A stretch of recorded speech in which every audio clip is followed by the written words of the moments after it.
Hello student, my self प्यारे बच्चों, कल हमने वाले लेक्चर में क्या किया था? कल हमने क्या था कि हमने अगर किसी भी सेट ऑफ मैट्रिसेस में से नंबर ऑफ मैट्रिसेस निकालनी, किसी पर्टिकुलर डिटरमिनेंट की कितनी मैट्रिसेस होंगी वो निकाला था हमने। फिर हमने क्या किया था? फिर हमने किया था बेसिस।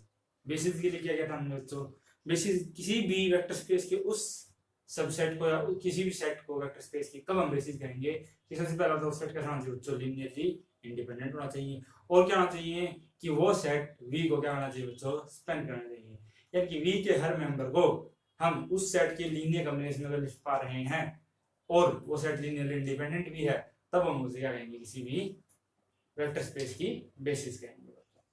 फिर हमने बेसिस की कुछ और थ्योरम्स या प्रॉपर्टीज कह लीजिए, रिजल्ट कह लीजिए, उनके बारे में डिस्कशन किया था कि क्या है कि हर फाइनाइट डायमेंशनल वेक्टर स्पेस के पास क्या होती है? कोई ना कोई बेसिस जरूर होगी बच्चों, और अगर कोई बेसिस होगी तो उस बेसिस में बच्चों जो नंबर ऑफ एलिमेंट होंगे वो दोनों, अगर किसी एक वेक्टर स्पेस के पास एक से ज्यादा बेसिस हो सकती हैं, तो जितनी भी बेसिस होंगी उन सभी में नंबर ऑफ एलिमेंट क्या होंगे बच्चों? सेम होंगे, यानी कि जितने एलिमेंट इस मैट्रिक्स अगर एक बेसिस में है उतने एलिमेंट हमारी दूसरी बेसिस में भी होंगे।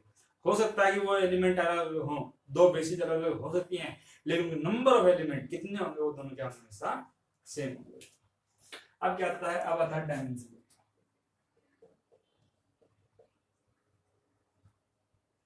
dimension of a finitely generated vector space.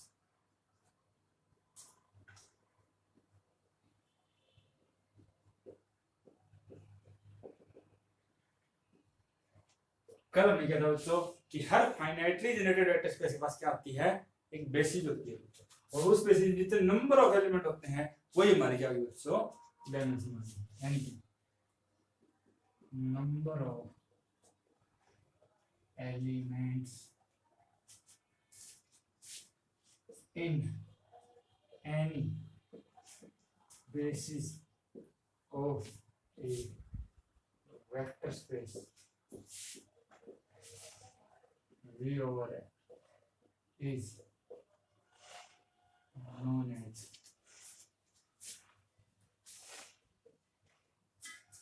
dimension of V. It is denoted by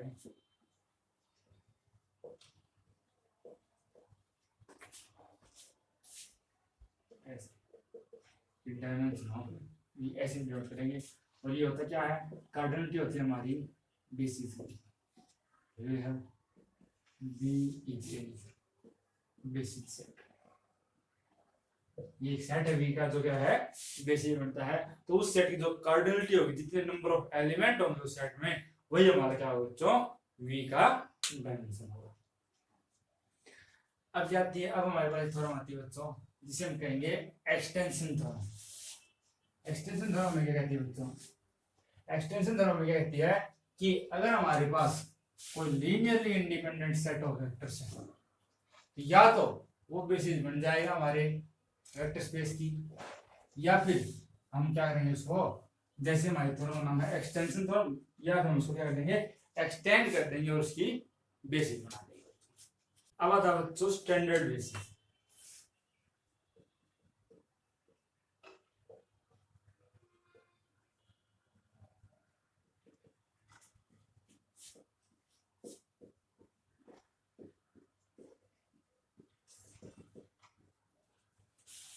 basis हमने कर दिया है बच्चों। बेसिस क्या था हमारा कि कोई भी अगर हमारा सेट अगर क्या है लीनियरली इंडिपेंडेंट है और वो वी को हमारा वेक्टर स्पेस को स्पेन करता है, तो हम उसे बेसिस कहेंगे। अब आता है स्टैंडर्ड बेसिस। स्टैंडर्ड बेसिस क्या होती है? स्टैंडर्ड बेसिस क्या होती है? एन ऑर्थोगोनल सेट ऑफ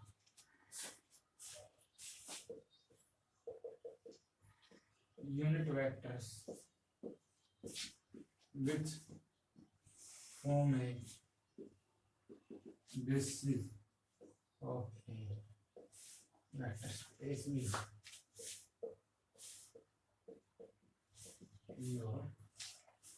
क्या बच्चों? एक ऑर्थोगोनल सेट ऑफ वेक्टर्स होना चाहिए। Orthogonal set of vectors with इसका ऑफ यूनिट वेक्टर्स का, जो यूनिट वेक्टर भी होना चाहिए और ऑर्थो दोनों भी बच्चे एक दूसरे के साथ, यानी एक दूसरे के साथ अगर उनकी डॉट प्रोडक्ट देखें या फिर इनर प्रोडक्ट देखें तो क्या होना चाहिए, 0 होना चाहिए, विच फॉर्म में basis of vector space V।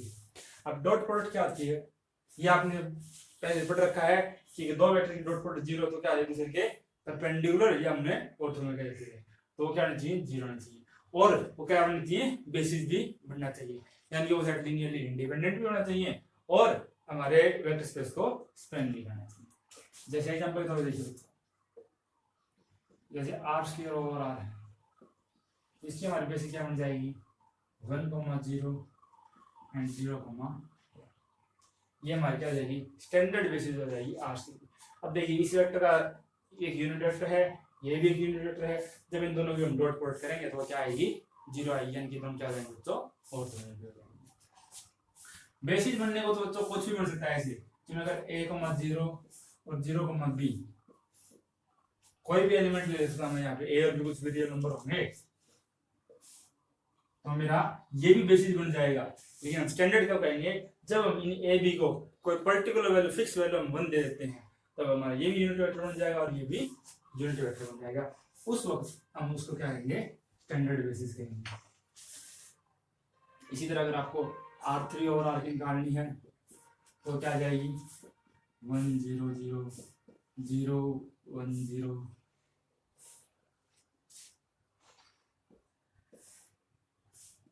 और 0, 0। अगर आप C और R की देखते हैं, ये भी हमारा फाइनाइट डायमेंशन है, इसकी बेसिस बनती है तो 1, आएगा। ये भी एक यूनिट वेक्टर है, ये भी एक यूनिट वेक्टर है, इन दोनों की प्रोडक्ट देखेंगे आप तो क्या होगी, ऑर्थोगोनल भी दोनों। इसी तरह आप मान लीजिए कोई सेट हमारे पास m क्रॉस n का है और R है मान लीजिए, अगर आप इसकी बेसिस बनाते हैं तो ये क्या बनेगी, ये बेसिस बनेगी 1, 0, 0, 0, 0, 0, 0, 0, 1, 0, 0, 0।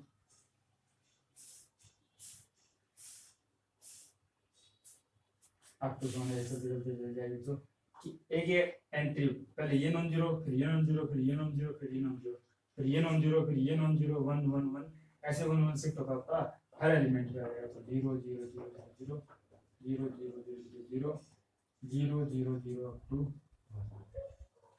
ये सब हमारे क्या है, ये हमारे स्टैंडर्ड बेसिस मिल जाएगी किसी मैट्रिक्स M, जो हमारा वेक्टर स्पेस है set of all M cross N की मैट्रिक्स का, और उसकी क्या बन जाएगी, स्टैंडर्ड बेसिस।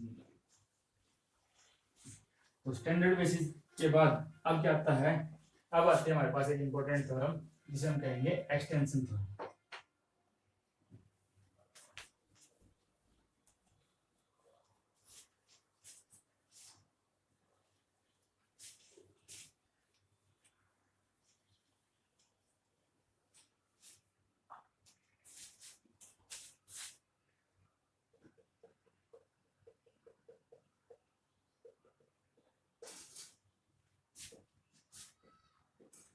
एक्सटेंशन ये थ्योरम क्या कहती है बच्चों, ये कहती है कि कोई भी linear independent set of vectors आपके पास, if v1 v2 vn be any linearly independent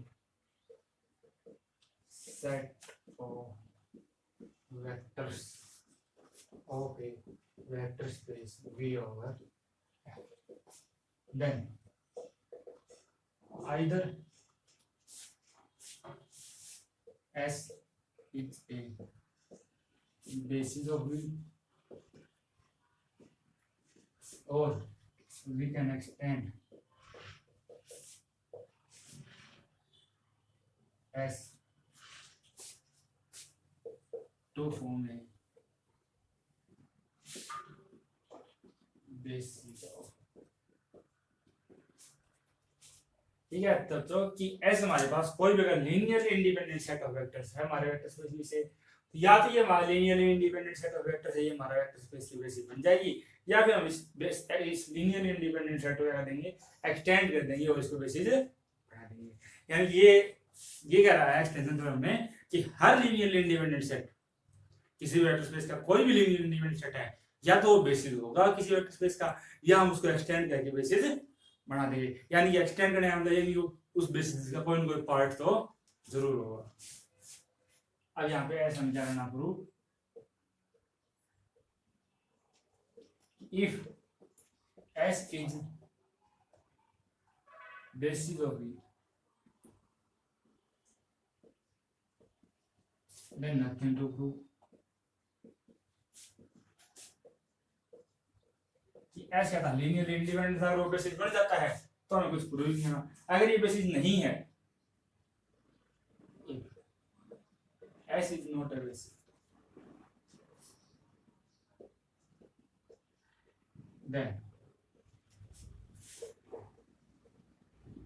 at B is equal क्या मान लीजिए बच्चों, V1 dash, V2 dash, Vn dash, be the standard basis of V over, क्या कीजिए आप उसकी जो हमारा वेक्टर स्पेस उसकी स्टैंडर्ड बेसिस को ले लीजिए और एक सेट बना दीजिए T, जिसमें क्या होगा V1 V2 up to Vn, V1 dash V2 dash up to Vn। हमने सारे एलिमेंट्स को क्या कर दिया इकट्ठा की, n एलिमेंट इसके थे, बाकी जो एलिमेंट इसके थे उन सबको हमने क्या कर दिया इकट्ठा कर दिया और एक सेट T बना दिया। अब ये भी सारे लीनियरली इंडिपेंडेंट थे, ये भी लीनियरली इंडिपेंडेंट है, तो हमारा T क्या हो जाएगा लीनियरली इंडिपेंडेंट। अगर ये देखिए कि अगर ये हमारा बेसिस था, ये हमारा क्या है स्टैंडर्ड बेसिस है, अगर ये बेसिस है कि कंप्लीट हमारे वेक्टर स्पेस को क्या कर देगा स्पेन कर देगा, तो ये स्पेन कर देगा ना तो कंप्लीट ये स्पेन कर ही देगा। किसके कोएफिशिएंट होगा 0 to v1 0 to v2 0 to vn, और ये बनाता जाएगा कंप्लीट v को। इनको मैं वैसे ही साथ में ले देता हूं 0 to v1 0 to v2 0 to vn, यानी कि तो कंसीडर किया हमने t सच दैट कि v हमारा क्या है l ऑफ कि लीनियर कॉम्बिनेशन को लिखा जा रहा है। अब इसकी लीनियर कॉम्बिनेशन तो है बच्चे, अगर लीनियर कॉम्बिनेशन में है तो अब क्या कंडीशन है, अगर t हमारा लीनियरली इंडिपेंडेंट हो गया, अब हम लगा देंगे वो थ्योरम जब हमने की थी कि every finitely generated vector space has a basis. हमने क्या किया था वहां पे हमारे पास ऐसे एक सेट था, क्या था वो स्पेन तो कर रहा था। अब बात किस पे आ रही थी लीनियरली इंडिपेंडेंट, कि अगर ये लीनियरली इंडिपेंडेंट होगा तो ये हमारी बेसिस बन जाएगा, या फिर क्या होगा अगर लीनियर डिपेंडेंट होगा तो इसमें कोई एक ऐसा वेक्टर आएगा जो खुद को छोड़ के बाकी सभी के लीनियर कॉम्बिनेशन में होगा, उससे हम रिड्यूस करके क्या कर देंगे, ये क्या थे n और n 2n माइनस 1 वेक्टर्स का एक और सेट बना दूंगा। अगर वो सेट स्पेन तब भी करेगा वो कि वो भी स्पेन करेगा। अब क्या कंडीशन है, या तो 2n माइनस 1 एलिमेंट्स का वो जो सब सेट बना है वो स्पेन कर रहा है, वो लीनियरली इंडिपेंडेंट हो गया। अगर वो लीनियरली इंडिपेंडेंट हो जाएगा तो वो क्या बन जाएगा बेसिस बन जाएगा। अगर वो लीनियरली इंडिपेंडेंट नहीं होता ऐसे हमारा प्रोसीजर चलता रहेगा। कहां तक चलता रहेगा, जब तक कि हमें कोई ना कोई क्या नहीं मिल जाए लीनियरली इंडिपेंडेंट सेट नहीं मिल जाए जो क्या करता हो इस V को कंटेन करता, सो इस S को कंटेन करता है, कि एटलीस्ट एक तो बचेगा यहाँ से। अगर ये सारे V खत्म हो गए यहाँ से तो हमारे पास सिर्फ S बचेगा, S तो हमारा इंडिपेंडेंट बेसिस नहीं बनाता। यानी कि now bye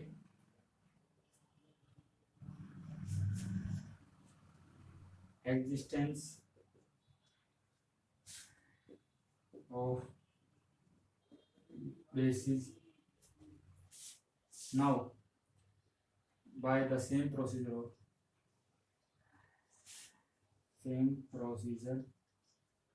as in existence of basis theorem, we finally get a linearly independent set of vectors which contains S and form a basis of V.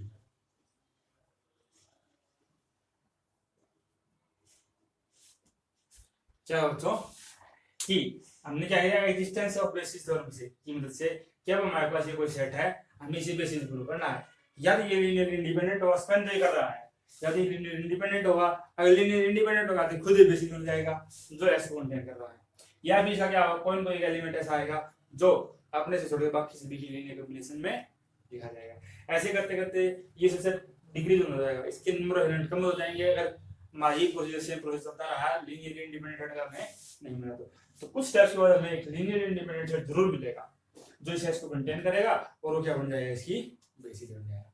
यानी कि या तो हमारा सेट एस ही बेसिस होगा जो हमारा एस सेट है अगर ये लीनियर इंडिपेंडेंट होता है यही बेसिस बन जाएगा, या फिर हम इसको एक्सटेंड कर देंगे किसी न किसी स्टैंडर्ड कोई भी हमने स्टैंडर्ड बेसिस में वेक्टर उठाया और उसमें ऐड कर दिया जो इसके लीनियर इंडिपेंडेंट होंगे हम एक लीनियर इंडिपेंडेंट सेट दे देंगे और वो बेसिस भी बन जाएगा। यानी या तो हमारा कोई भी लीनियर इंडिपेंडेंट खुद बेसिस बनेगा या हम उसको एक्सटेंड कर देंगे by adding some vectors from the standard basis. Standard basis में से हम कुछ वेक्टर उठा के अगर उस वेक्टर में ऐड कर देंगे ऐसे वेक्टर्स जो उसके लीनियर इंडिपेंडेंट होंगे वो उसके साथ मिलके हमारे वेक्टर स्पेस का क्या बना देंगे बेसिस बना देंगे।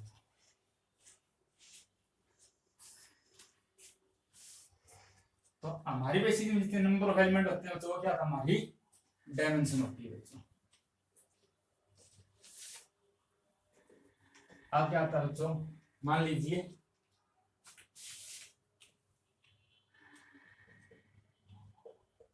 if v over f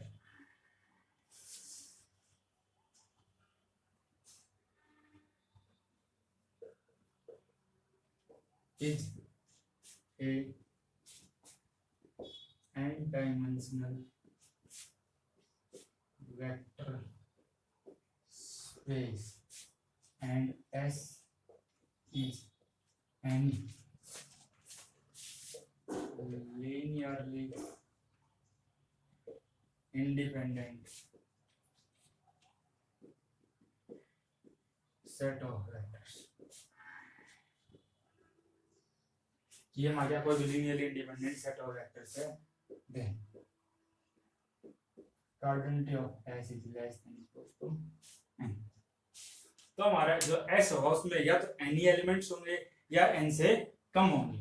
अगर हमारे वेक्टर स्पेस की डायमेंशन n है तो S कोई linear independent set of vectors है V से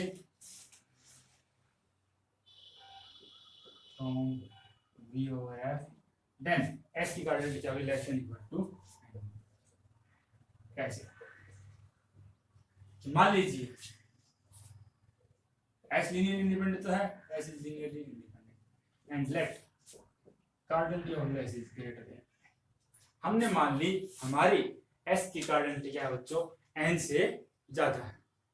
अब S क्या है बच्चों कोई भी linearly independent set of vectors है तो हमारी एग्जिस्टेंस थ्योरम क्या कहती है by sorry extension theorem by extension theorem जो हमने अभी की वो क्या कहती थी कि कोई भी linear independent set of vector है या तो खुद ही बेसिस बन जाएगा या हम उसको एक्सटेंड कर देंगे। एक्सटेंशन थ्योरम कहती है आइदर ऐसी जो बेसिस होगी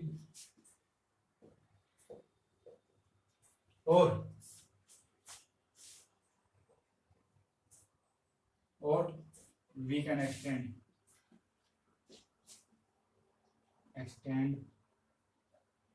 S to form a basis of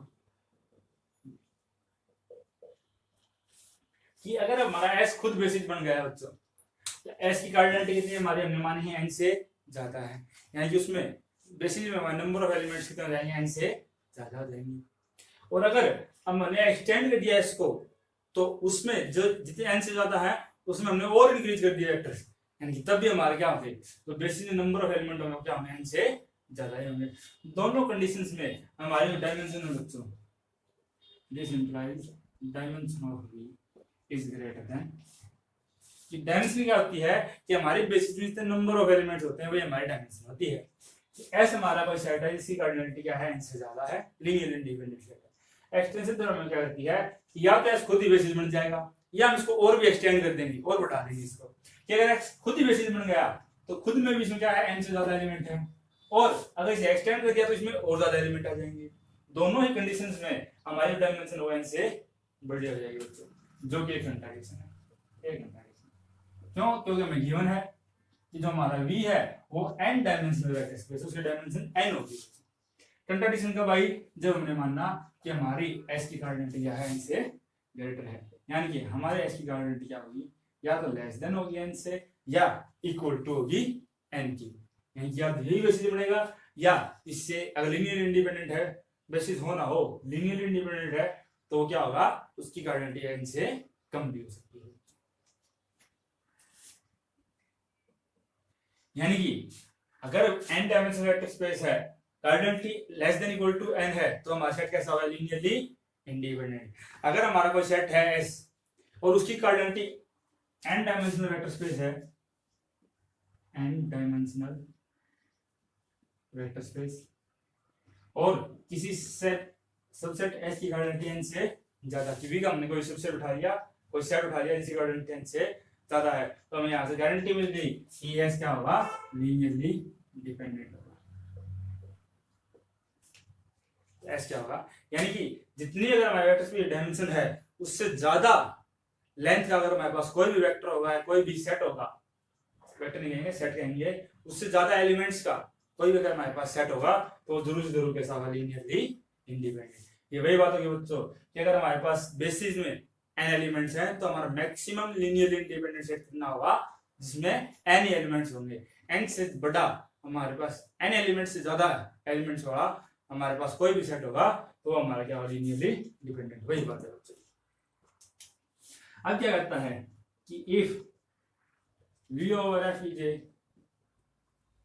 n dimensional vector space and S is any set of vectors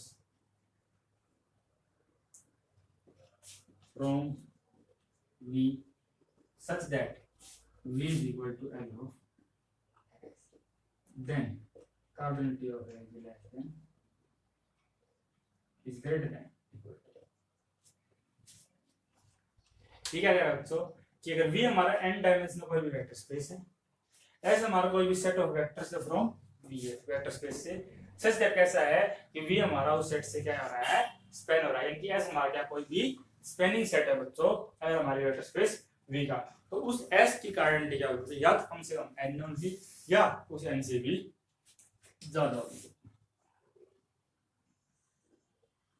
अब क्या है, सिंस V तो हमारा क्या है, S से लीनियर स्पैन में है and let coordinate of S is less than, और हमने मान लिया बच्चों कि हमारे S की कोऑर्डिनेट क्या है, n से छोटी है।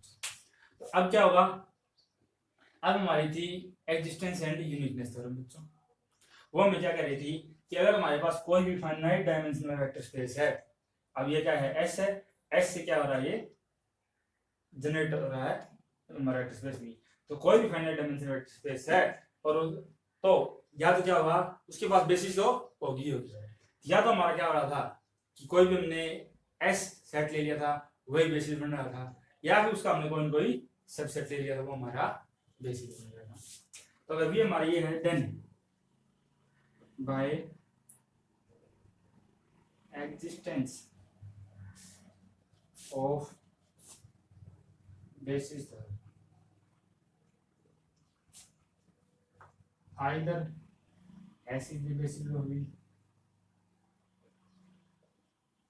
or any subset of S form a basis of।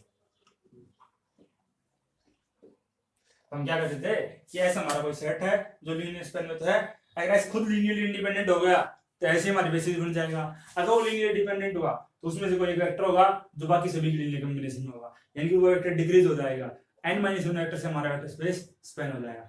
फिर हम चेक करेंगे कि वो n-1 वेक्टर अगर हमारे लीनियर इंडिपेंडेंट है तो वो बेसिस बन जाएंगे, अदरवाइज वो डिपेंडेंट हुए तो फिर से ऐसे प्रोसीजर चलता होगा, यानी क्या तो हमारा S खुद क्या बन जाएगा, बेसिस बन जाएगा, या उस S का कोई भी सबसेट होगा जो उसकी बेसिस बनेगा। दोनों ही कंडीशन में तो अगर एस भी बेसिस बनता है उसकी कार्डिनलिटी कितनी है, एन से कम है, या उससे छोटा सबसेट कोई बेसिस बनता है तब भी कार्डिनलिटी क्या होगी, एन से छोटी। दोनों ही कंडीशन में हमारे डायमेंशन ऑफ वी क्या हो जाएगी बच्चों, लेस देन एन। ये फिर से कंट्राडिक्शन आ गई बच्चों, एक कंट्राडिक्शन। कंट्राडिक्शन क्यों आई बच्चों, क्योंकि हमने माना था कि हमारी एस की कार्डिनलिटी क्या है, लेस देन एन है, यानी कि हमारे एस की कार्डिनलिटी क्या होगी बच्चों, ग्रेटर देन होगी या तो, और या फिर इक्वल टू क्या होगी, एन, अगर हमारा एक एन डायमेंशनल वेक्टर स्पेस है। ये फिर से वही बात जो हमने पहले बताई थी बेसिस की, पहले हमने बेसिस की फॉर्म में बताया था, हमने डायमेंशन बना दे दिया उसको बस, कि अगर हमारे बेसिस में एन वेक्टर हैं तो हमारा जो मिनिमल स्पैनिंग सेट होगा वो हमारा बेसिस ही होगा, यानी कि अगर कोई भी स्पैनिंग सेट है उसमें कम से कम एन एलिमेंट्स तो होने चाहिए या उससे ज्यादा हो सकते हैं। बेसिस से छोटा कोई भी सेट हमारे वेक्टर स्पेस को स्पैन नहीं कर सकता। इसीलिए अगर कोई सेट है वो हमारे वेक्टर स्पेस को स्पैन कर रहा है तो जो बेसिस में एलिमेंट होंगे, अगर डायमेंशन n है, n डायमेंशन का मतलब क्या है कि बेसिस में n वेक्टर्स हैं, यानी कि इसकी जो कार्डिनलिटी होगी तो n होगी या n से ज्यादा होगी। उन दोनों रिजल्ट्स का भी हमने एक तरह से ये कह सकते हैं कि प्रूफ मिल गया। तो ये था हमारा दो रिजल्ट जो इंपॉर्टेंट थे, जो क्या कहते हैं कि अगर लीनियरली इंडिपेंडेंट सबसेट है कोई V का तो क्या होगा उसकी कार्डिनलिटी, उसमें नंबर ऑफ एलिमेंट्स क्या होंगे, हमारे जो वेक्टर स्पेस की डायमेंशन है उससे लेस या इक्वल टू होंगे। और अगर कोई स्पैनिंग सेट है ऐसा हमारा फाइनाइट, कोई फाइनाइट स्पैनिंग सेट है फाइनाइट डायमेंशन वेक्टर स्पेस का, तो उसके नंबर ऑफ एलिमेंट क्या होंगे, हमारी जो वेक्टर स्पेस की डायमेंशन है उसके इक्वल या ग्रेटर होंगे।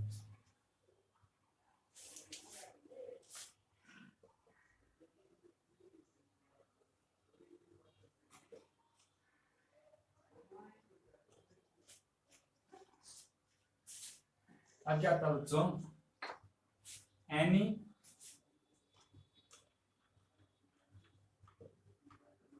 Linearly independent set of n vectors from a vector space of dimension n is a basis of vector space। ये क्या कह रहा है बच्चों कि अगर हमारे पास कोई n डायमेंशनल वेक्टर स्पेस है, V हमारा कोई वेक्टर स्पेस है जिसकी डायमेंशन कितनी बच्चों n है, तो अगर हमारे पास n डायमेंशनल वेक्टर स्पेस है तो उस वेक्टर स्पेस का कोई भी सेट, कोई भी n वेक्टर्स का कोई भी सेट अगर हमें लीनियरली इंडिपेंडेंट मिल गया तो वो बेसिस को बना देगा, वो खुद ही बेसिस बन जाएगा बच्चों। यानी कि अगर n डायमेंशन का कोई वेक्टर स्पेस है उसका कोई भी वेक्टर जिसकी जो n वेक्टर्स का है वो लीनियरली इंडिपेंडेंट है, वो स्पैन भी कर जाएगा, वो यानी कि बेसिस बना देगा। कैसे बना देगा, late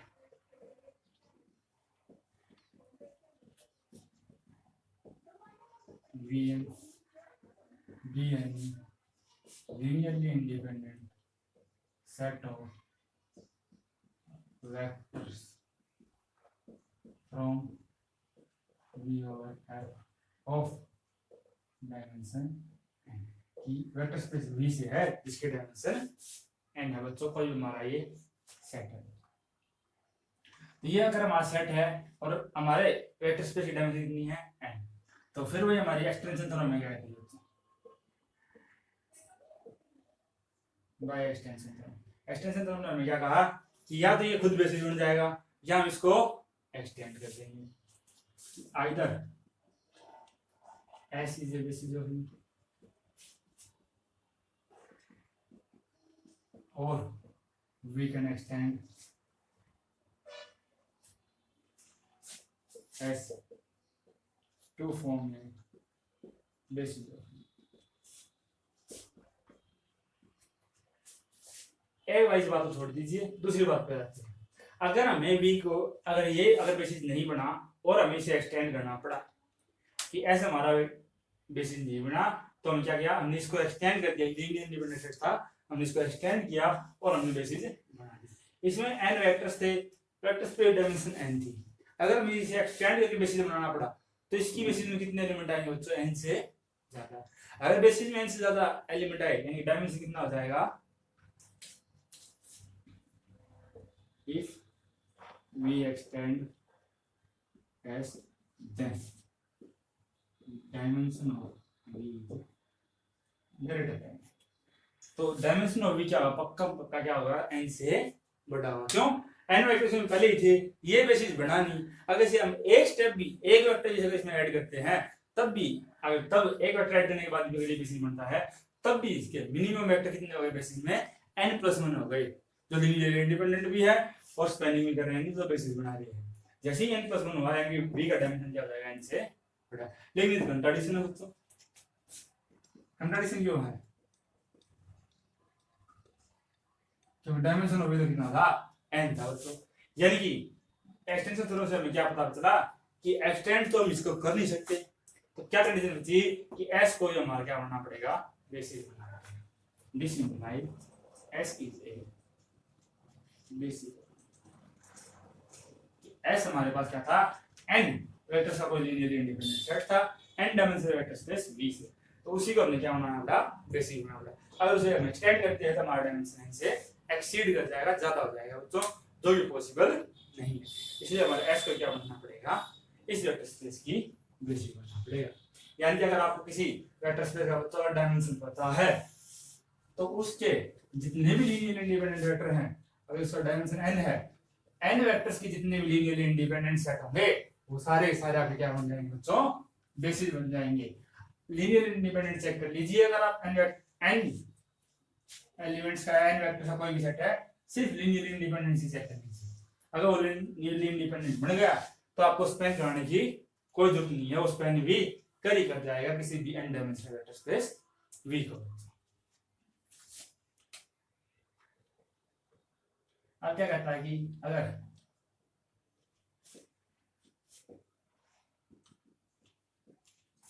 V2 Vn be any basis of a vector space V, then any V belongs to V can be uniquely expressed in the linear combination of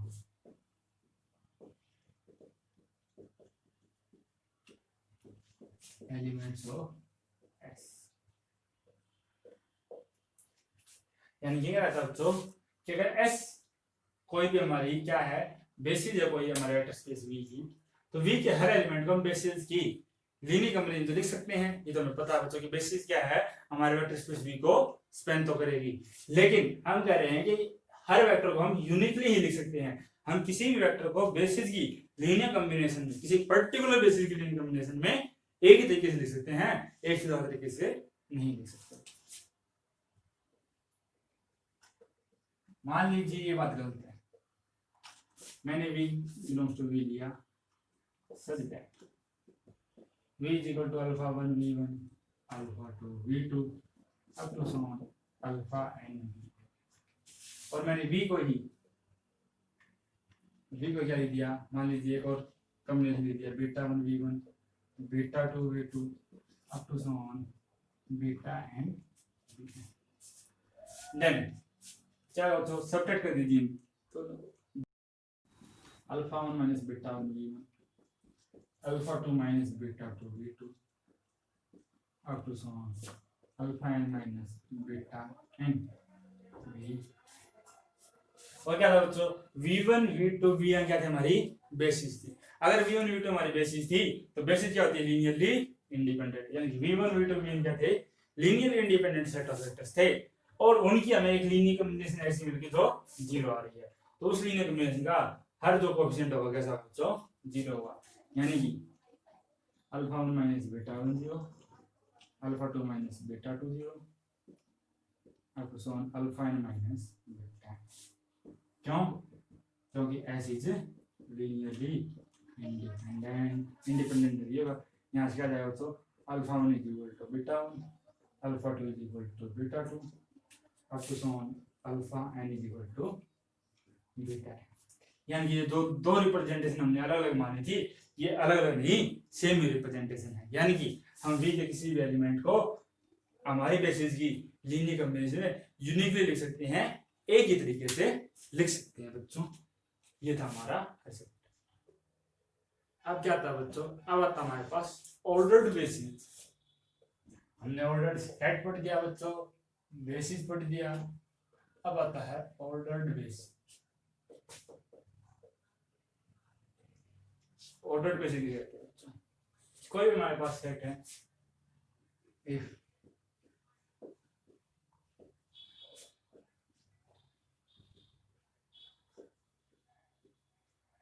V and B any basis of a n-dimensional vector space such that ith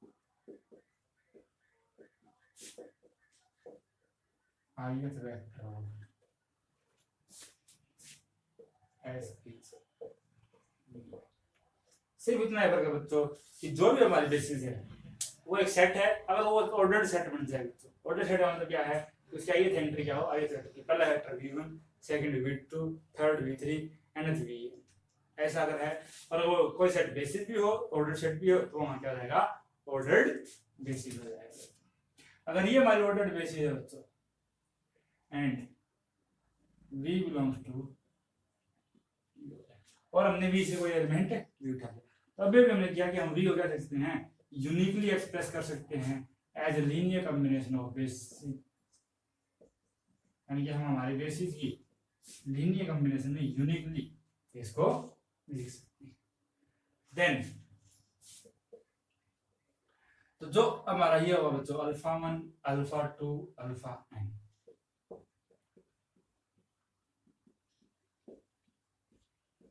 is known as the coordinate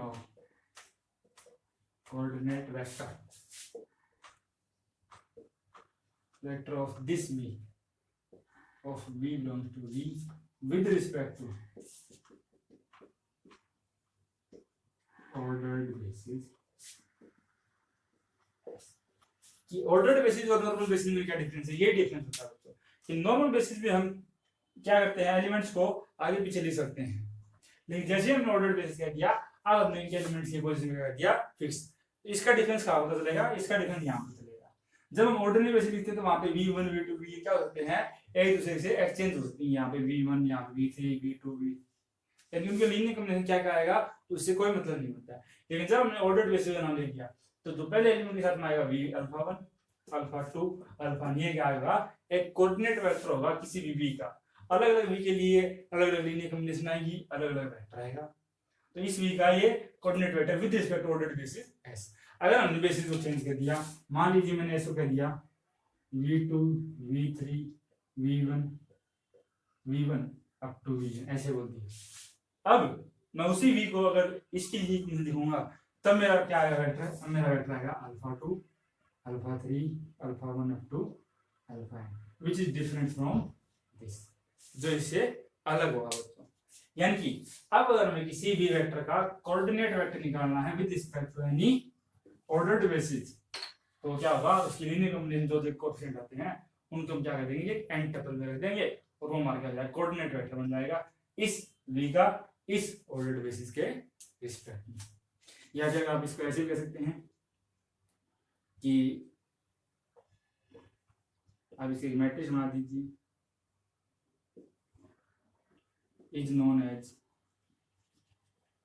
और coordinate matrix of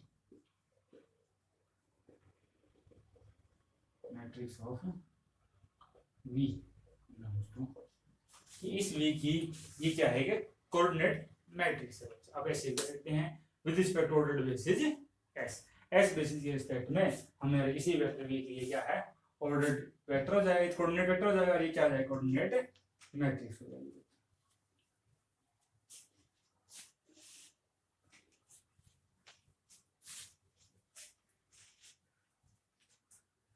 अब अगर आपको किसी vector का coordinate vector, किसी element का coordinate vector निकालना है तो आप क्या कीजिए, उस वेक्टर को उस ऑर्डर्ड बेसिस की लीनियर कॉम्बिनेशन में लिख दीजिए। जैसे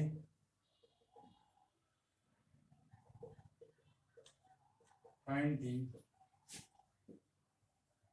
कोऑर्डिनेट वेक्टर और 3 + 4x + 5x 6x cube belongs to P3/R with respect to the ordered basis 1 2 + x 3 + x square 4 + 5x plus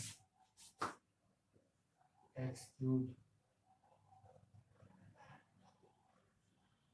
of a vector space P3/R। ठीक है यार, तो ये अगर हमारी क्या कोई बेसिस है किसी भी वेक्टर स्पेस P3/R की ऑर्डर्ड बेसिस है बच्चों, तो हमें इस वेक्टर का क्या निकालना है कोऑर्डिनेट वेक्टर निकालना है। अगर ये वेक्टर हमारा वेक्टर स्पेस से ये हमारी बेसिस है तो मैं उस वेक्टर को इस बेसिस की लीनियर कॉम्बिनेशन में लिख सकता हूँ बच्चों, यानी कि 3 + 4x + 5x + 6x is equal to α1 × 1 α2 × 2 + x α3 × 3 + x plus α4 × 4 + 5x + x cube। अब मैं क्या करूँगा, इसके लिखता हूँ α1 प्लस कॉन्स्टेंट को उठा कर लीजिए α2 प्लस 3α3 प्लस 4α4, यहाँ से अब एक्स वाई का plus α2 plus 5α4 into x plus x के में क्या है सिर्फ और सिर्फ ये है α3x² और एक्स क्यूब में क्या है α4x।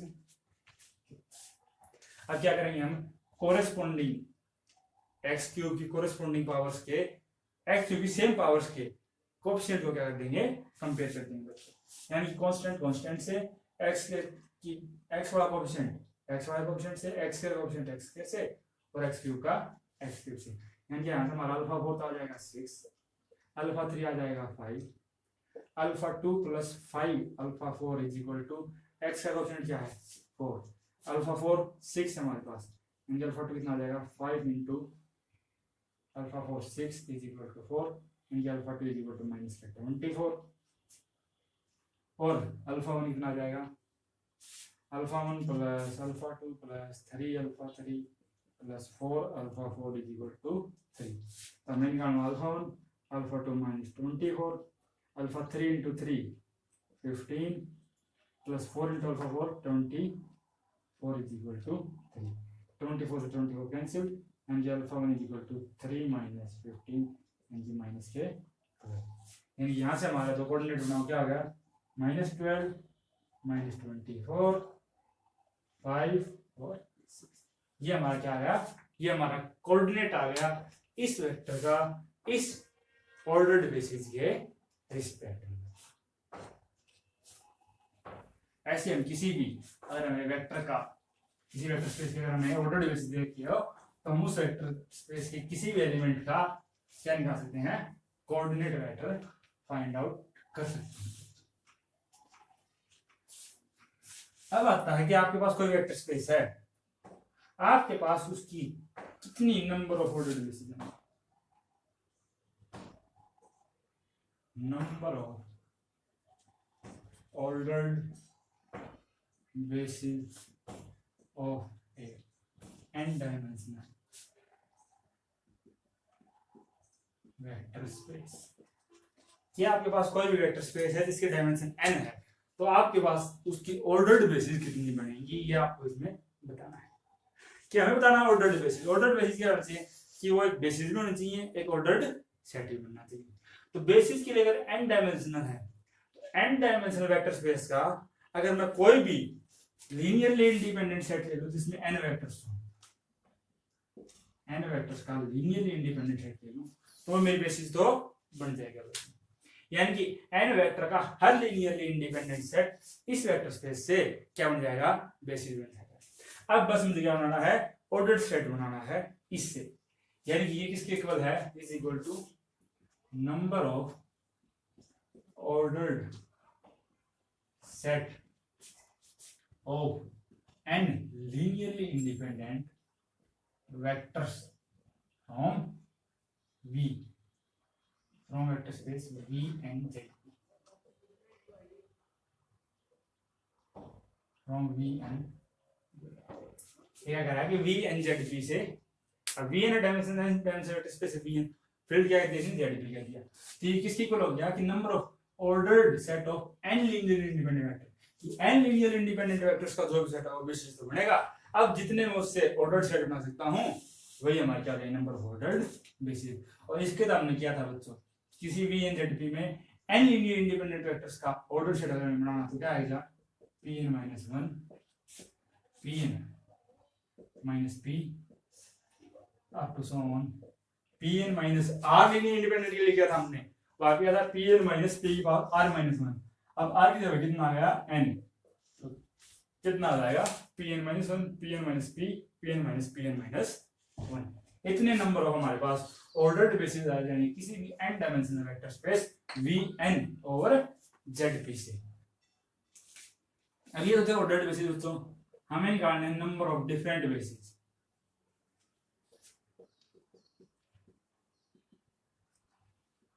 Of n dimensional vector space Vn से। इस बार हमें ऑर्डर्ड नहीं बच्चों, हमें टोटल नंबर ऑफ बेसिस निकालने हैं कि किसी वेक्टर स्पेस Vn Zp के पास नंबर ऑफ डिफरेंट बेसिस कितने होंगे।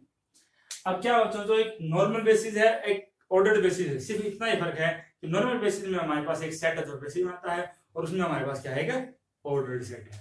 और हमें पता है बच्चों कि हम एक सेट से, अगर हमारे पास कोई एक सेट है n वेक्टर्स का, n वेक्टर्स का एक सेट है, उससे हम n फैक्टोरियल ऑर्डर्ड सेट बना सकते हैं बच्चों,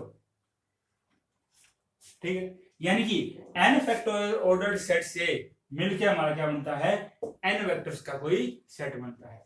यानी कि मैं ये कह सकता हूं n फैक्टोरियल ऑर्डर्ड बेसिस से मिलकर हमारी क्या बनेगी, एक बेसिस बनेगी n वेक्टर्स की, ऑर्डिनरी बेसिस बनेगी। तो मैं एक ऑर्डर्ड बेसिस से कितनी बन जाएगी मेरे पास 1 बाय n फैक्टोरियल। मेरे पास v and z की ऑर्डर्ड बेसिस कितनी है, इतनी है बच्चों।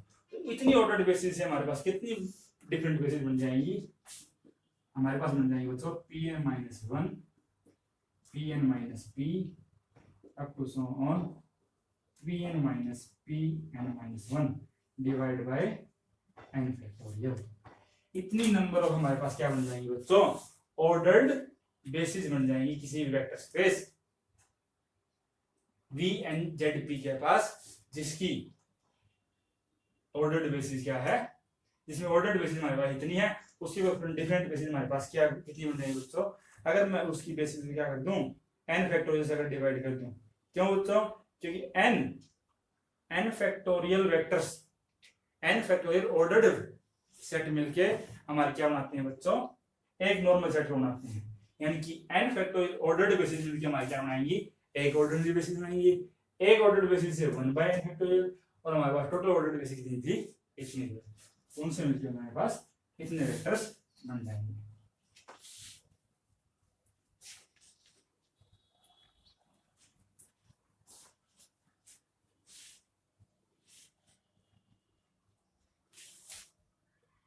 अब क्वेश्चन आता है बच्चों कि find the number of ordered basis of P3 Z3 चाहे P2Z3 containing vector 1 1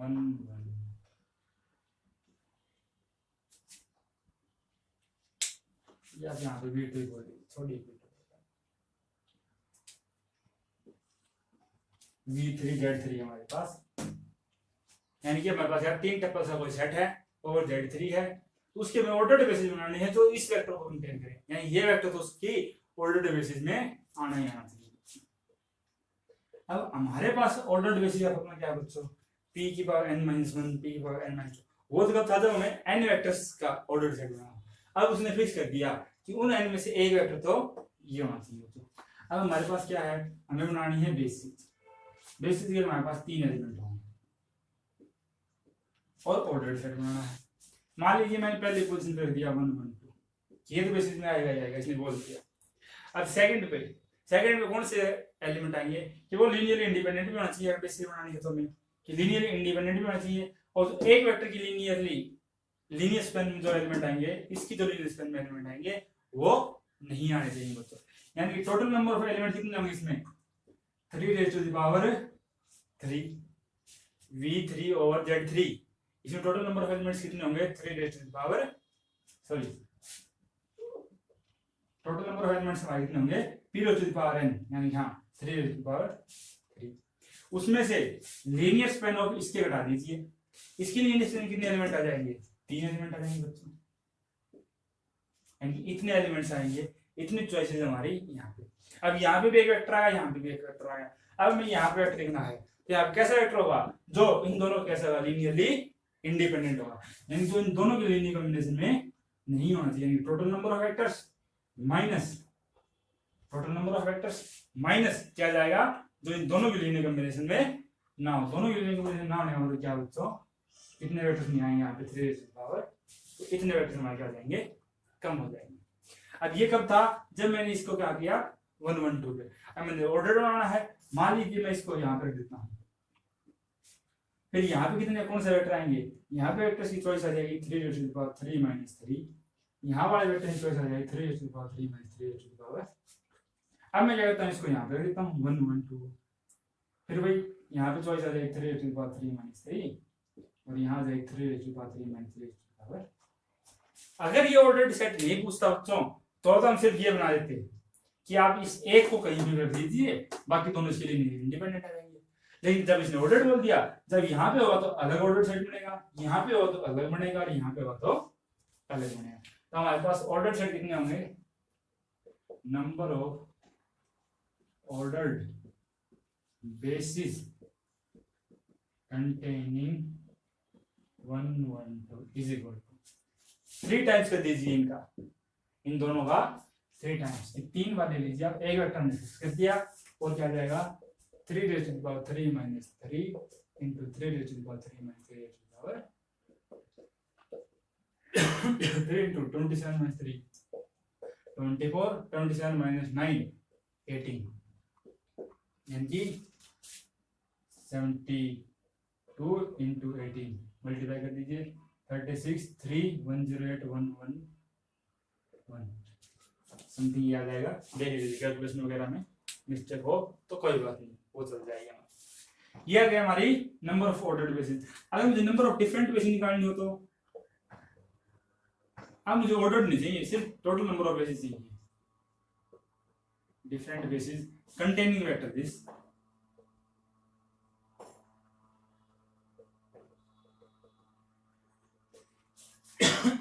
तो इस वेक्टर से टोटल नंबर ऑफ बेसिस कितनी बनी, ये इनको क्या कर दीजिए आप 3 फैक्टोरियल से डिवाइड कर दीजिए कि आप ऑर्डर्ड बेसिस कितनी आ गई इतनी, तो डिफरेंट बेसिस आएंगी कि आप ऑर्डर्ड बेसिस क्या कीजिए 3 into 24 into 18 था, इसका आप डिवाइड कर दीजिए 3 फैक्टोरियल से, यानी किया जाएगा 3 into 24 into 18 डिवाइड बाय 6, यानी 3 24 9 जा 240 220 216, ये है हमारे पास नंबर ऑफ एंटिटीज। ठीक है बच्चों, ये आ जाएगा हमारे पास 1296 एंटिटीज कर लीजिए। यानी नंबर ऑफ ऑर्डर्ड बेसिस हमारे पास इतनी आ जाएंगी और हमारे पास नंबर ऑफ डिफरेंट बेसिस हमारे पास इतनी आ जाएंगी, इतनी आ जाएंगी। तो ये था हमारे पास क्या बच्चों कि कैसे हम किसी भी अगर मैं वेक्टर स्पेस देखा उसकी कितनी ऑर्डर्ड बेसिस होंगी, कितनी उसमें नॉर्मल बेसिस होंगे, डिफरेंट बेसिस जितने हम पॉसिबल बना सकते हैं जिसमें ऑर्डर्ड बेसिस है कि कोई बात ना ऑर्डर्ड बेसिस का जिक्र ना हो, वो हम ऐसे निकालेंगे। Thank you.